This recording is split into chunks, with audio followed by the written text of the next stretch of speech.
और इस बीच बड़ी खबर आपको बता दें, बांग्लादेश हिंसा पर ये बहुत बड़ी खबर आपको दे दें, शेख हसीना ने इस्तीफा दे दिया है। भीड़ ने पीएम आवास पर धावा बोला, शेख हसीना ने देश छोड़ा है। इस वक्त की बड़ी खबर आपको बता दें, बांग्लादेश हिंसा से जुड़ी हुई, भीड़ ने पीएम आवास पर धावा बोल दिया। प्रदर्शन वहां पर हिंसक हो चुका है। ये तस्वीरें आपको दिखा रहे हैं, भारी भीड़ इस वक्त सड़कों पर नजर आ रही है। शेख हसीना ने देश छोड़ दिया है। भीड़ ने पीएम आवास पर धावा बोला था। आरक्षण के विरोध में ये जबरदस्त बवाल संग्राम की तस्वीरें आप देख रहे हैं, बांग्लादेश की तस्वीरें हैं। ढाका की ओर बढ़ रहे 20 लाख लोग और बांग्लादेशी मीडिया के हवाले से खबर है, शहीद मीनार की ओर बढ़ रहे हैं लोग। बांग्लादेश में जारी है आरक्षण पर घमासान। तो इस वक्त की बड़ी खबर आपको बता दें, दो तस्वीरें दिखा रहे हैं। हिंसा पर बवाल अब देखा जा रहा है, लोग सड़कों पर उतर आए हैं, अपने अपने तरीके से विरोध जाहिर कर रहे हैं। हिंसक प्रदर्शन देखा जा रहा है, प्रदर्शनकारी पुलिस से भी भिड़े हैं। पीएम आवास पर प्रदर्शनकारियों ने धावा बोल दिया था, जिसके बाद बताया जा रहा है कि शेख हसीना ने देश छोड़ दिया है। शेख हसीना ने इस्तीफा दे दिया है। इस वक्त की सबसे बड़ी खबर आप देख रहे हैं। तो ये तस्वीरें आपको दिखा रहे हैं, एक्सक्लूसिव तस्वीरें हैं। बांग्लादेश में हो रहे हिंसक प्रदर्शन में बड़ी संख्या में अब तक लोगों की मौत हो चुकी है और आरक्षण के विरोध में शुरू हुआ ये प्रदर्शन अब पूरी तरह से हिंसा में तब्दील हो चुका है। कई लोगों की अभी तक इस प्रदर्शन में मौत तक हो चुकी है। सड़कों पर उत्पात मचा रहे प्रदर्शनकारियों को हटाने के लिए पुलिस ने बल का प्रयोग भी किया है। इंटरनेट पर पूरी तरीके से बैन लगा दिया गया है और अनिश्चितकालीन कर्फ्यू बांग्लादेश में लागू है। ये फिलहाल तस्वीरें आप देख रहे हैं, हर तरफ भीड़ ही भीड़ सड़कों पर नजर आ रही है।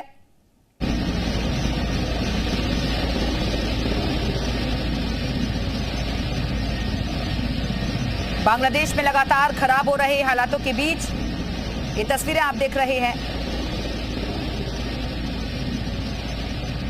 तो देशव्यापी कर्फ्यू को दरकिनार कर हजारों की संख्या में प्रदर्शनकारी लॉन्ग मार्च के लिए लगातार इकट्ठा हुए हैं, आगे बढ़ रहे हैं। इससे पहले रविवार को हिंसा में 100 से ज्यादा लोगों की मौत हो चुकी है और इसमें कई पुलिसकर्मी भी शामिल हैं।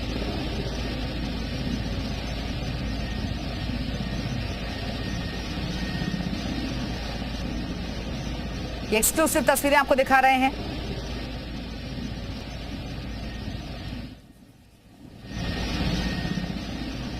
तो बांग्लादेश में छात्र प्रधानमंत्री शेख हसीना के इस्तीफे की मांग पर अड़े हुए थे और फिलहाल खबर यह मिल रही है कि शेख हसीना ने इस्तीफा दे दिया है, देश छोड़ दिया है। आपको बता दें कि एंटी डिस्क्रिमिनेशन स्टूडेंट मूवमेंट ने एक दिन के लॉन्ग मार्च का आह्वान भी किया था और इस लॉन्ग मार्च के मद्देनजर बड़ी संख्या में सुरक्षा कर्मियों और बख्तरबंद गाड़ियों को सड़कों पर गश्त के लिए देखा जा सकता था। ये तस्वीरें आपको दिखा रहे हैं।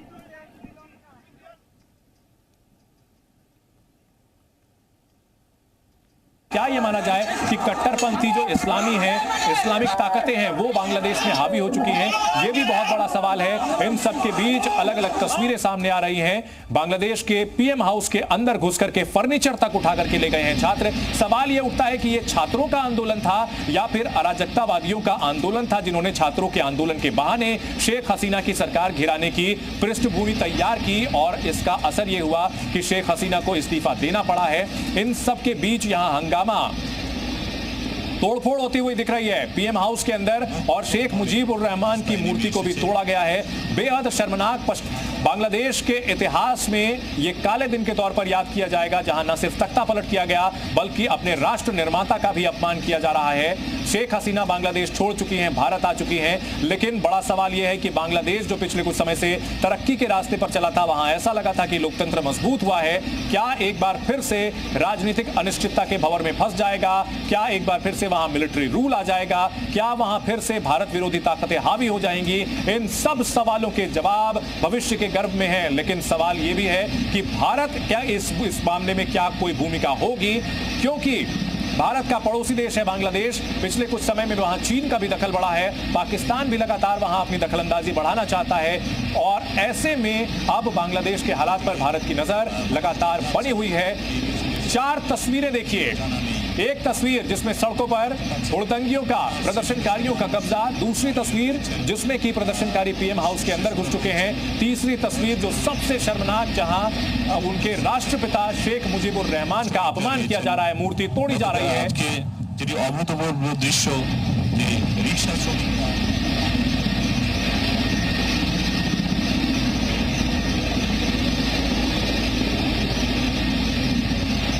तो बांग्लादेश की स्थिति काफी चिंताजनक बनी हुई है और तस्वीरों के जरिए जी न्यूज आपको हर पल की अपडेट दे रहा है। सबसे बड़ी खबर अभी तक की हम आपको दिखा रहे हैं, बांग्लादेश में बड़ा सियासी कोहराम, तख्ता पलट हो चुका है। प्रधानमंत्री शेख हसीना को छोड़ना पड़ा है देश और इन सब के बीच शर्मनाक तस्वीर, शेख मुजीबुर रहमान की मूर्ति को तोड़ा गया है, खंडित किया गया है और ऐसे में ये कहा जा सकता है कि ये छात्र नहीं है बल्कि ये अराजकतावादी हैं जिन्होंने कि पूरी तरह से तख्ता पलट के मकसद से इस आंदोलन को हवा दी थी। और शेख मुजीबुर रहमान बांग्लादेश के राष्ट्र निर्माता, उनका इस तरह से अपमान किया जा रहा है। बांग्लादेश के लोकतंत्र के लिए शर्मसार करने वाली तस्वीरें। और ये कहना गलत नहीं होगा कि पश्चिम बंगाल में अब आने वाले दिनों में सबको नजर रखनी होगी, क्योंकि पश्चिम बंगाल पर बांग्लादेश में जो कुछ भी होता है उसका असर कहीं ना कहीं देखने को मिलता है। बांग्लादेश से बड़ी सीमा भारत की लगती है और निश्चित तौर पर भारत की जो सुरक्षा एजेंसियां है, बीएसएफ है, वो भारत की सीमाओं को भी चौकसी से यहां। और ये 6 तस्वीरें देखिए, 6 तस्वीरें, शेख हसीना ने बांग्लादेश छोड़ा, हेलीकॉप्टर से रवाना हुई, प्रदर्शनकारी जश्न मना रहे हैं, पीएम आवास में घुस करके तोड़फोड़ कर रहे हैं, सड़कों पर लाखों लोगों की भीड़ और सेना की ओर से अब से थोड़ी देर में प्रेस कॉन्फ्रेंस की जाएगी। ये 6 तस्वीरों के जरिए बांग्लादेश के घटनाक्रम को आप समझिए। बांग्लादेश में आरक्षण को लेकर के जो संग्राम था वो इतना विकराल हो गया कि शेख हसीना को छोड़ना पड़ा है बांग्लादेश और उनकी सत्ता पलट गई है।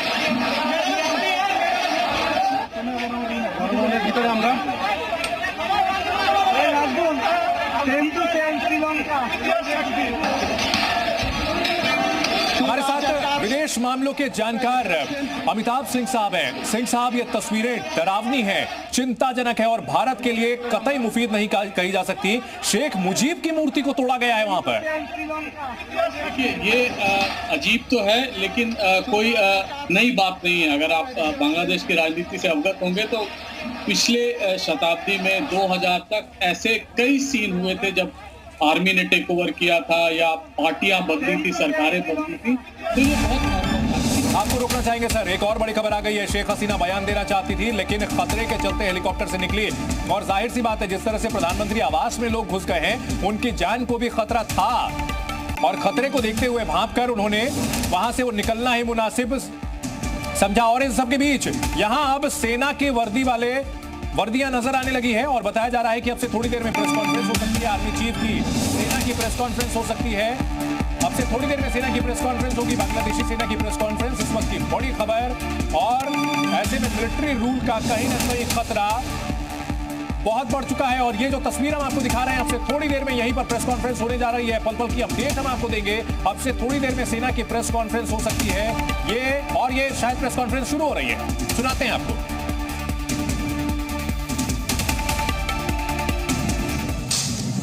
প্রিয় দেশবাসী, আসসালামু আলাইকুম। আপনারা জানেন যে দেশে একটা ক্রান্তিকাল চলছে।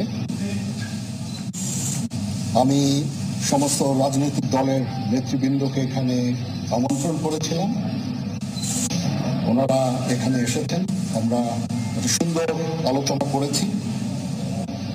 সেখানে আমরা সিদ্ধান্ত নিয়েছি যে একটা ইন্টারিম গভর্নমেন্ট আমরা ফর্ম করব এবং ইন্টারিম গভর্নমেন্টের মাধ্যমে এই দেশের সমস্ত কার্যকলাপ চলবে। আমরা तो बांग्लादेश के सेना प्रमुख का यह कहना है कि उन्होंने सभी जो वहां के राजनीतिक दल हैं उनको आमंत्रित किया है। মহামান্য রাষ্ট্রপতির কাছে যাব যে এই ইন্টারিম গভর্নমেন্ট ফর্মের ব্যাপারে ওনার সাথে আলাপ আলোচনা করে আমরা একটা ইন্টারিম গভর্নমেন্ট ফর্ম করে দেশ পরিচালনা করব। আমি আপনাদের কথা দিচ্ছি সমস্ত হত্যা। और इस वक्त हमारे साथ डिफेंस एक्सपर्ट पीके सहगल साहब जुड़ गए हैं। सहगल साहब, ये जो हालात बांग्लादेश में इस वक्त बन रहे हैं, तख्ता पलट हो गया है, शेख हसीना को बांग्लादेश छोड़ना पड़ा है, उसको आप किस तरीके से देख रहे हैं? ये बहुत ही बड़ी गंभीर स्थिति है। इसमें केवल और केवल फायदा जो है वहाँ की अपोजिशन को है, जो हिंदुस्तान के खिलाफ है। वहाँ पे टेरर ऑर्गेनाइजेशन है, इसका फायदा हुआ है ISI को, इसका फायदा हुआ है चाइना को, इसका फायदा हुआ है अमेरिका को। हिंदुस्तान के लिए बहुत ही बड़ा सेटबैक है, क्योंकि शेख हसीना और हिंदुस्तान के रिलेशन बहुत ही अच्छे थे, और जो चिकन नेक की हमारी वल्नरेबिलिटी थी, वो वल्नरेबिलिटी को हम काफी हद तक दूर कर चुके थे, बिकॉज जब बांग्लादेश के बीच में से सड़कें बनाने का इजाजत दी थी हमको, वाटरवेज बना रहे थे और रेलवे लाइन बना रहे थे, जिससे हम सीधा कनेक्ट कर रहे थे, और जो हमारी वल्नरेबिलिटी थी बड़े पैमाने पर हट रही थी। इसका सबक हिंदुस्तान को भी लेना चाहिए। सरकार को हर समय कॉन्शियस रहना चाहिए कि पब्लिक का मूड क्या है, पब्लिक का मूड फार्मर एजुकेशन को लेके में सरकार उसको झुकना पड़ा। अभी अग्निवीर भी एक ऐसी समस्या है जो काफी उसको भड़काने की अपोजिशन कोशिश करेगी। सरकार की हर प्रकार से कोशिश होनी चाहिए कि ना डेमोक्रेसी लोगों का मूड सुने। डेमोक्रेसी की विक्ट्री यही तभी होती है जब आप दूसरों का पक्ष को सुनने के लिए तैयार हो। एक पार्लियामेंट्री कमेटी सेट की जाए बजाय बीजेपी लाइक कमेटी, जो अग्निवीर में सुधार करेगी और ये यकीन करेगी कि अग्निवीर देश के लिए बेहतर है या देश की सुरक्षा के लिए नुकसानदेही है, और साथ ही साथ क्या युवकों के लिए फायदेमंद है या युवकों के लिए मुसीबत होगी। अगर आपको याद होगा बांग्लादेश में भी एजुकेशन युवकों को लेकर हुई, वो कह रहे थे कि जो 30% कोटा सिस्टम रखा गया था फ्रीडम फाइटर्स के लिए, तो उसको खत्म किया जाए। लेकिन इनिशियली 19 जुलाई तक जब एजुकेशन स्टार्ट हुई, शेख हसीना का इसके ऊपर विरोध किया। वास्तव में ये सुप्रीम कोर्ट की डिसीजन थी, लेकिन गवर्नमेंट ने भी उसको सपोर्ट किया, और उसी से कर्फ्यू लगता रहा। ऐसे स्थिति और बिगड़ती रही। कम से कम 300 से ज्यादा युवक अपने ही देश के 30 में युवक मारे गए, काफी पुलिस से मारे गए, पब्लिक की प्रॉपर्टी को नुकसान हुआ, जान का नुकसान हुआ, माल का नुकसान हुआ। गवर्नमेंट ऑफिस सहगल साहब, खबर ये मिल रही है कि जो बांग्लादेश की सीमा है वो भारत से भी लगती है, इसलिए बॉर्डर पर भी अलर्ट जारी कर दिया गया है।